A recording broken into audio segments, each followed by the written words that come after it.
Le journal de 7 heures présenté par Fanny Marceau. Bonjour Fanny. Bonjour Lionel, bonjour à tous. Ça y est, la rentrée approche vraiment et signe qui ne trompe pas, l'allocation de rentrée scolaire est versée dès aujourd'hui.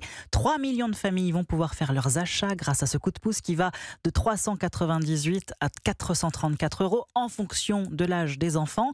Des aides qui ont été revalorisées de 5,6% cette année compte tenu de l'inflation.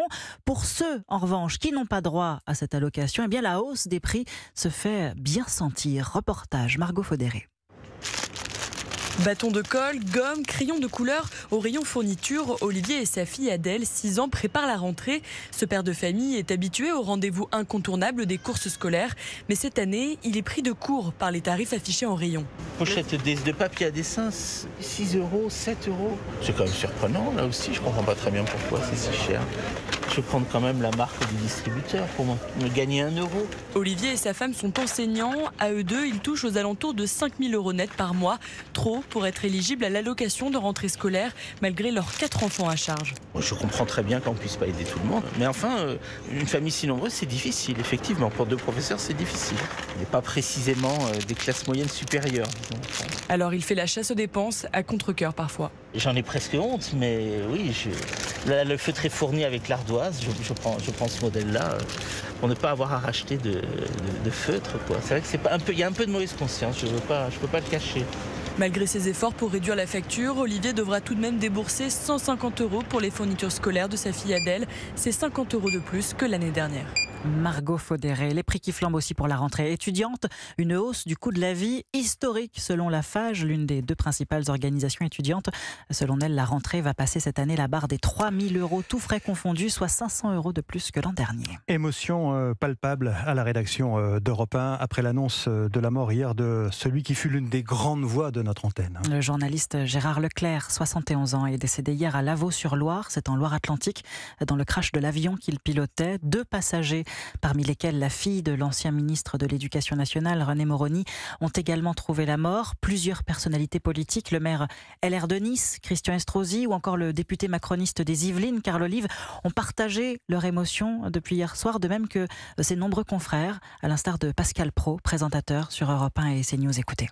Comme tous les gens qui ont travaillé avec Gérard, qui le connaissaient, on a une peine immense. On s'est tous appelés pour souligner ses qualités d'intelligence, d'humour, mais ses qualités d'homme aussi, sa bienveillance, sa gentillesse. Et ça a toujours été un plaisir de travailler avec lui. J'aimais notre duo qu'on pouvait former en s'opposant à l'antenne. C'est un journaliste, j'allais dire, à l'ancienne. La phrase qui revenait souvent dans sa bouche, c'était « les choses sont plus compliquées que cela ». Et c'est tellement vrai. Lui apportait sa nuance. Et vraiment, moi, j'ai beaucoup de peine parce que tout simplement, je l'aimais beaucoup. La tristesse de Pascal Praud, celle aussi de Laurence Ferrari qui salue, je cite, un très grand journaliste, un esprit libre et un coéquipier extraordinaire. Toutes les équipes d'Europe 1 présentent ce matin leurs sincères condoléances à ses proches. Europe 1, 7h04. Un paysage dévasté et des vacances gâchées dans les Pyrénées-Orientales. Le feu a détruit plusieurs campings. À Argelès-sur-Mer et à Saint-André, 3000 personnes évacuées, 480 hectares partis en fumée. Un incendie désormais totalement maîtrisé, assure le ministre de la Transition écologique, Christophe Béchu, qui s'est rendu sur place à la rencontre des sinistrés hier. Écoutez. Le camping est dévasté. La difficulté, elle est assez simple, c'est que quand le feu a commencé à se répandre dans les bungalows, les bouteilles de gaz qui sont à l'intérieur de chacun des bungalows ont provoqué des explosions et rendaient impossible le fait qu'on envoie des soldats du feu au milieu de ces pièges et de ces explosions en série. Donc c'est la quasi-totalité du camping qui a pris feu et qui a disparu sous les flammes. Cet incendie qui, à la fin, aura consumé un peu plus de 500 hectares, il a pris dans une zone particulièrement dense en termes d'habitation, de camping et dans un secteur urbanisé. Et hier soir, il y avait plus de 2000 personnes qui ont bénéficié à un moment ou à un autre d'un hébergement mis en place par la commune. Christophe Béchu, le ministre de la Transition écologique, notait que si tous les civils sont indemnes, 20 sapeurs-pompiers ont été blessés, dont un gravement. À Grasse, 3 jours après la mort de 3 personnes dans un incendie, le suspect de 47 ans a finalement reconnu être à l'origine du feu en jetant un mégot de cigarette encore allumé dans le couloir de cet immeuble du centre-ville. Il a été mis en examen et incarcéré hier soir. À Hawaï, déjà plus de 100 victimes dans l'énorme incendie qui dévore l'île de Maui. Un chiffre qui pourrait bientôt doubler. Des chiens renifleurs ont été déployés sur l'île pour retrouver les corps sous les décombres. Des milliers d'immeubles qui sont en cendres. Aviva Fried, vous êtes la correspondante d'Europe 1 aux États-Unis. Plus les jours passent, plus les circonstances et les dysfonctionnements qui ont mené à ce désastre se précisent. Oui, beaucoup de détails laissent perplexe dans cette tragédie. Le système d'alerte qui n'a pas été déclenché, bien sûr, avec le réseau téléphonique qui a cessé de fonctionner immédiatement, mais aussi l'eau qui a manqué au moment le plus crucial, comme le raconte au New York Times Ross Hart, un habitant de Lahaina qui tentait de sauver sa maison des flammes. Nous nous battions, nous pensions avoir le dessus, on gardait les flammes à distance de la propriété et puis plus d'eau.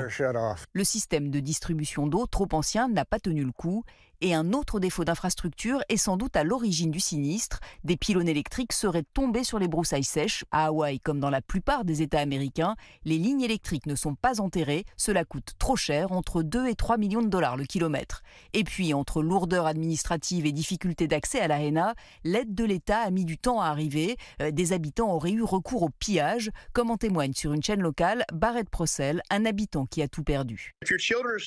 Si vos enfants ont faim, que le gouvernement n'est pas là pour vous, que la police ne laisse pas passer les provisions pendant des jours, à situation désespérée, mesure désespérée. Autant de problèmes qui ont encore aggravé les choses et qui ne sont pas à la hauteur d'un pays qui est la première puissance économique mondiale. Aviva Fried, correspondante d'Europe 1 aux États-Unis. Europe 1, 7h07, la suite de votre journal. Fanny Marceau, Lionel Gougelot. Lionel, vous prendrez bien une salade de fruits pour le petit-déj, fruits de saison. Oui, avec plaisir, pourquoi pas. Ouais. Bon, avant qu'ils n'arrivent sur la table, il va falloir aller les chercher, oui, ces fruits. Habituellement, c'est le boulot des saisonniers. 1 million de paires de bras chaque année pour les récoltes et les vendanges. Enfin, ça, c'était avant, parce que les agriculteurs ont de plus en plus de mal à recruter avec ce type de contrat.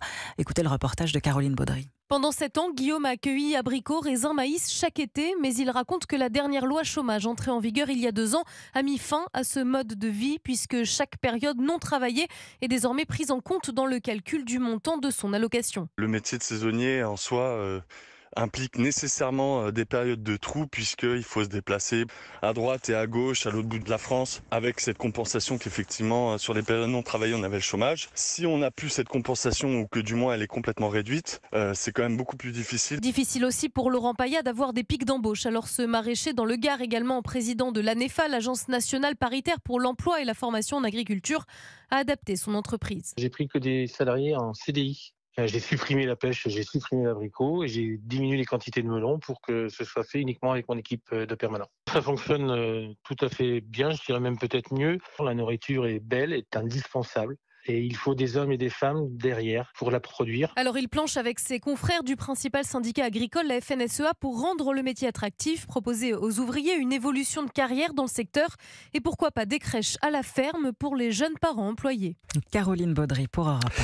La gueule de bois ce matin à Marseille. Énorme déception pour l'Olympique de Marseille hier soir. Oui, les Olympiens ne joueront pas la Ligue des Champions cette saison. Et pourtant, à l'issue du temps réglementaire, ils l'emportaient 2-1, égalité parfaite, car au match aller, les Grecs du Panathinaïkos l'avaient emporté 1-0. Tout s'est joué finalement au tir au but, 5-3 pour les Grecs. Une issue cruelle, mais surtout un terrible coup d'arrêt pour le club marseillais, Jean-François Pérez. Oui, et quand Mladenovic a inscrit le tir au but victorieux pour le Panathinaïkos juste avant minuit, c'est comme si le cœur du stade Vélodrome s'était brutalement arrêté après 2 heures d'encouragement assourdissant et un scénario fou.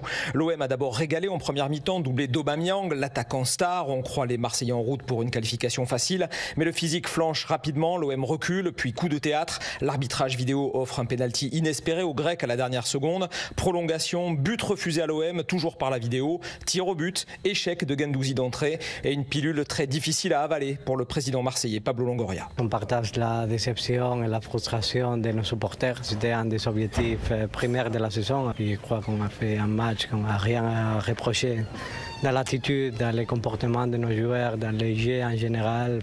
C'est dur.